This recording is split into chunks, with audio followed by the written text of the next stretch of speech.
नमस्कार मित्रांनो, एक्झाम जागर या एज्युकेशन यूट्यूब प्लॅटफॉर्मवर तुम्हा सर्वांचं पुन्हा एकदा स्वागत आहे. मित्रांनो, या आधीच्या सत्रामध्ये तुमच्यासाठीचा प्रश्न होता, भारतातील पहिल्या यूपीआय एटीएमचा वापर कोणत्या शहरात करण्यात आला आहे? या प्रश्नाचं योग्य उत्तर आहे पर्याय क्रमांक 1 म्हणजेच मुंबई या शहरामध्ये भारतातील पहिल्या यूपीआय एटीएमचा वापर करण्यात आलेला आहे. आणि हे भारतातील पहिलं यूपीआय एटीएम जपानच्या हिताची कंपनीने लॉन्च केला आहे. मित्रांनो, तुमच्यासाठी जो डेली प्रश्न असतो त्याचं कमेंटमध्ये उत्तर देण्याचा प्रयत्न करत चालत जा. उत्तर चुकलं तरी काय हरकत नाही, कारण ज्यावेळेस तुम्हाला या प्रश्नाचं योग्य उत्तर माहित होतं त्यावेळेस हा प्रश्न तुमच्या दीर्घकाळापर्यंत लक्षात राहतो. आजच्या सत्राचा पहिला प्रश्न पहा.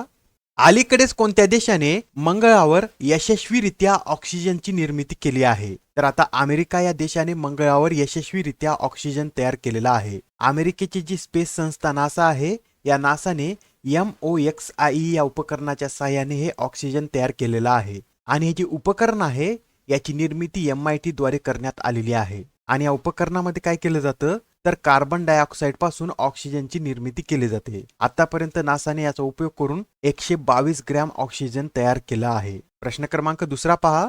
आता नुकतंच नोवाक जोकोविच यांनी कोणाला हरवून अमेरिकन ओपन स्पर्धेचं विजेतेपद पटकावलं आहे? तर आता नोवाक जोकोविच यांनी रशियाच्या डॅनियल मेदवेदेव यांना हरवून या स्पर्धेचं विजेतेपद पटकावलेलं आहे. नोवाक जोकोविच हे सर्बियाचे खेळाडू आहेत व त्यांनी आता अमेरिकन ओपन ही स्पर्धा चौथ्यांदा जिंकलेली आहे. याबरोबरच आता ते 24 ग्रँड स्लॅम जिंकणारे पहिले पुरुष ठरलेले आहेत व त्यांनी मार्गारेट कोर्ट यांची सुद्धा बरोबरी केलेली आहे. मार्गारेट कोर्ट आतापर्यंतच्या पहिल्या टेनिसपटू आहेत ज्यांनी 24 ग्रँड स्लॅम जिंकलेले आहेत. याबरोबरच हे सुद्धा लक्षात ठेवा, नोवाक जोकोविच यांनी आतापर्यंत 3 वेळा फ्रेंच ओपन, 4 वेळा अमेरिकन ओपन, 7 वेळा विम्बल्डन ही स्पर्धा तर 10 वेळा ऑस्ट्रेलियन ओपन स्पर्धेचं विजेतेपद मिळवलेलं आहे. आणि आता नोवाक जोकोविच यांनी यावर्षी फ्रेंच ओपन, अमेरिकन ओपन आणि ऑस्ट्रेलियन ओपन ही स्पर्धा सुद्धा जिंकलेली आहे. पण आता अमेरिकन ओपन स्पर्धेमधील पुरुष दुहेरीचं विजेतेपद कोणी मिळवलेलं आहे तर राजीव राम आणि जो सॅलिसबरी या जोडीने या स्पर्धेचं विजेतेपद रोहन बोपन्ना आणि मॅथ्यू एबडेन या जोडीला हरून मिळवलेलं आहे. महिला दुहेरीचं विजेतेपद गॅब्रिएला डॅब्रोस्की आणि एरिन राउटलिप यांनी मिळवलेलं आहे. तर मिक्स स्पर्धेचं विजेतेपद हॅरी हेलिओरा आणि अन्ना डालिनिना यांनी मिळवलेलं आहे. प्रश्न क्रमांक तिसरा पहा. भारतीय लष्कराने माजी सैनिक आणि शहीदांच्या कुटुंबियांच्या कल्याणासाठी कोणता प्रोजेक्ट सुरू केला आहे?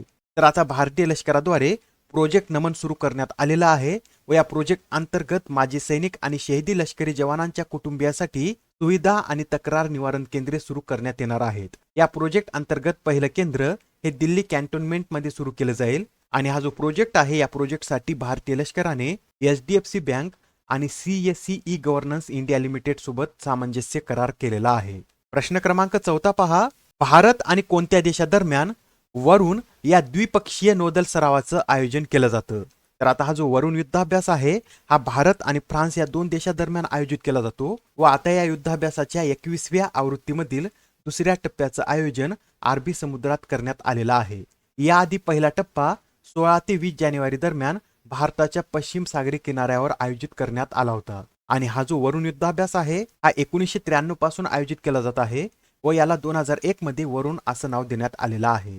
याबरोबरच हे सुद्धा लक्षात ठेवा, आता नुकतंच भारत आणि संयुक्त अरब अमिरात या दोन देशांनी जाहीद तलवार हा युद्धाभ्यास आयोजित केला होता. याचं आयोजन दुबईमध्ये करण्यात आलेलं आहे. नोमॅडिक एलिफंटा हा युद्धाभ्यास भारत मंगोलिया या दोन देशादरम्यान आयोजित केला जातो. एकता युद्धाभ्यास भारत मालदीव, अल मोहेद अल हिंदी भारत आणि Saudi Arabia, Samudra Shakti Bharat Indonesia, SLINEX Bharat Sri Lanka, Konkan युद्धाभ्यास Bharat Britain, FRINJEX Bharat France, Dustlik Bharat आणि Uzbekistan, Dharma Guardian Bharat Japan, Tarkash Bharat America, Cyclone Bharat Egypt आणि नसीम अल बहरा युद्धाभ्यास भारत आणि ओमान या दोन देशादरम्यान आयोजित केला जातो.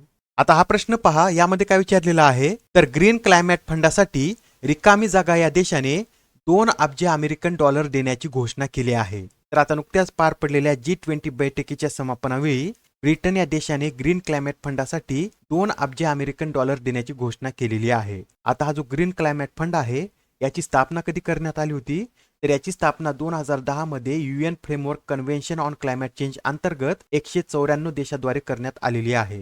याचं मुख्यालय कुठे आहे तर दक्षिण कोरिया येथे याचं मुख्यालय आहे. आणि 2009 मधील कोपनहेगन करारा अंतर्गत विकसित देशांनी 2012 ते 2020 पर्यंत दरवर्षी ग्रीन क्लायमेटसाठी $100 अब्ज देण्याचे आश्वासन दिले होते. याविषयीचे एवढे पॉइंट नोट करून घ्या. आणि आता प्रश्न क्रमांक 6 पहा. आता नुकत्याच आयोजित करण्यात आलेल्या 16 वर्षाखालील सेफ फुटबॉल स्पर्धेचं विजेतेपद कोणत्या देशानं पटकावलं आहे? तर आता ही जी स्पर्धा आहे याचं विजेतेपद भारताने पटकावलेलं आहे आणि भारताने अंतिम सामन्यात बांगलादेशला 2-0 असं पराभूत करून ही स्पर्धा 5व्यांदा जिंकलेली आहे. ही या स्पर्धेची 8वी आवृत्ती होती व याचं आयोजन 2 ते 10 सप्टेंबर दरम्यान भूतानमध्ये करण्यात आलं होतं. आणि या स्पर्धेतील सर्वोत्कृष्ट खेळाडूचा पुरस्कार भारताच्या मोहम्मद आरबश, सर्वोत्तम गोलरक्षकाचा पुरस्कार सूरज सिंग, तर फेअर प्ले अवॉर्डने पाकिस्तान या देशाला सन्मानित करण्यात आलेला आहे. प्रश्न क्रमांक 7 पहा. खालीलपैकी कोणत्या बँकेने national first transit card launch केला आहे? तर आता हे जे नॅशनल फर्स्ट ट्रान्झिट कार्ड आहे हे SBI द्वारे लॉन्च करण्यात आलेलं आहे. आणि या कार्डद्वारे ग्राहक मेट्रो, बस आणि पार्किंग यासारख्या विविध गोष्टीसाठी पेमेंट करू शकतात. आणि हे जे कार्ड आहे हे कार्ड रुपे व नॅशनल कॉमन मोबिलिटी कार्ड या तंत्रज्ञानावर आधारित आहे. पर आता इथे SBIचा उल्लेख आलेला आहे तर याविषयी हे सुद्धा लक्षात ठेवा. SBIची स्थापना अखिल भारतीय पत पाहणी समितीच्या शिफारसीवरून 1 जुलै 1955 मध्ये करण्यात आली होती. याचं मुख्यालय मुंबई येथे आहे व सध्या याचे अध्यक्ष कोण आहेत? तर दिनेश कुमार खारा हे सध्या SBIचे अध्यक्ष आहेत. प्रश्न क्रमांक 8 पहा. देशातील पहिला भूमिगत पॉवर ट्रान्सफॉर्मर कोणत्या शहरात बसवण्यात आला आहे? तर आता देशातील पहिला भूमिगत पॉवर ट्रान्सफॉर्मर हा बँगलोर या शहरामध्ये बसवण्यात आलेला आहे. अत्यंत महत्त्वाचा प्रश्न आहे, लक्षात ठेवा. देशातील पहिला भूमिगत पॉवर ट्रान्सफॉर्मर हा बँगलोर या शहरामध्ये बसवण्यात आलेला आहे. प्रश्न क्रमांक 9 पहा. आता नुकतंच फायर ऑन द गंगा हे पुस्तक प्रकाशित झालेलं आहे. तर आता या पुस्तकाच्या लेखिका कोण आहेत? तर आता हे जे पुस्तक आहे हे पुस्तक राधिका अय्यंगार यांनी लिहिलेलं आहे. कोणी लिहिलेलं आहे? तर राधिका अय्यंगार यांनी फायर ऑन द गंगा हे पुस्तक लिहिलेलं आहे.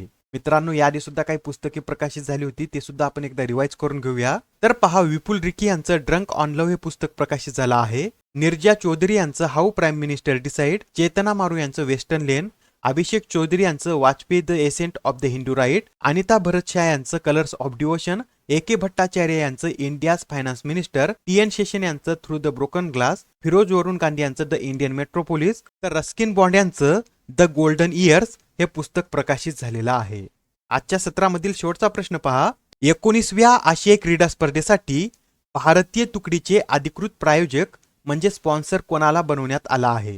या प्रश्नाचं योग्य उत्तर आहे पर्याय क्रमांक 3 म्हणजेच भारतीय तुकडीची स्पॉन्सरशिप ही अमूलकडे देण्यात आलेली आहे. ही जी 19वी आशियाई क्रीडा स्पर्धा आहे याचं आयोजन कुठे करण्यात येत आहे? तर चीनमधील हँगझोऊ शहरात 23 सप्टेंबर ते 8 ऑक्टोबर दरम्यान या स्पर्धेचं आयोजन करण्यात येणार आहे. आणि मित्रांनो, मागच्याच वर्षी ही स्पर्धा आयोजित करण्यात येणार होती, पण कोविडमुळे ही स्पर्धा आता 2023 मध्ये आयोजित करण्यात येत आहे. आजच्या सत्रामधील तुमच्यासाठीचा प्रश्न पहा. देशातल्या पहिल्या फिश थीम पार्कची निर्मिती कोणत्या राज्यात करण्यात आली आहे? आता या प्रश्नाचं उत्तर कमेंटमध्ये देण्याचा प्रयत्न करा. उत्तर चुकलं तरी काय हरकत नाही, कारण ज्यावेळेस तुम्हाला या प्रश्नाचं योग्य उत्तर माहित होईल त्यावेळेस हा प्रश्न तुमच्या दीर्घकाळापर्यंत लक्षात राहतो. तर आता पुढच्या सत्रामध्ये पुन्हा भेटूया. धन्यवाद.